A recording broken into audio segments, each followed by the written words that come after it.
রোহিত শর্মা মোটা। ভারত অধিনায়ককে নিয়ে অবমাননাকর মন্তব্য করেছেন কংগ্রেস নেত্রী শামা মোহাম্মদ। তবে কেবল হিটম্যান নয়, ক্রিকেটের ইতিহাসে এমন অনেক হেভিওয়েট এসেছেন যারা ওজন নিয়ে সমালোচনাকে তুড়ি মেরে উড়িয়ে দিয়েছেন। প্রমাণ করেছেন ওজন নয়, ক্রিকেট খেলার দক্ষতাই আসল। ইনজামামুল হক প্রায় 100 কেজি ওজন ছিল তার, কিন্তু তার ব্যাটিং ছিল অনন্য। তিনি সব সমালোচনার জবাব দিয়েছেন পারফরম্যান্স দিয়ে। অর্জুন রানাতুঙ্গা শ্রীলঙ্কাকে বিশ্বকাপ জেতানো একমাত্র অধিনায়ক যার ওজন ছিল 115 কেজিরও বেশি। ক্যারিয়ারের শুরুতে প্রায় 100 কেজি ওজন ছিল কিংবদন্তি শেন ওয়ার্নের। কোচের পরামর্শে 20 কেজি ওজন কমিয়েছিলেন অজি লেগ স্পিনার।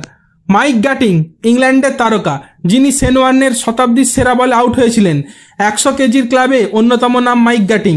এই ইংরেজ প্লেয়ার দীর্ঘ 18 বছর খেলেছেন জাতীয় দলের জার্সিতে। সাম্প্রতিক সময়ে ভারতীয় ক্রিকেটার সরফরাজ খান ওজন নিয়ে সমালোচিত হয়েছিলেন, কিন্তু ব্যাট হাতে দিয়েছেন যোগ্য জবাব। সুতরাং ওজন নয়, দক্ষতাই আসল। এ বিষয়ে আপনার মতামত কি কমেন্টে জানান, আর আপনার বন্ধু ক্রিক বন্ধু চ্যানেল সাবস্ক্রাইব করুন।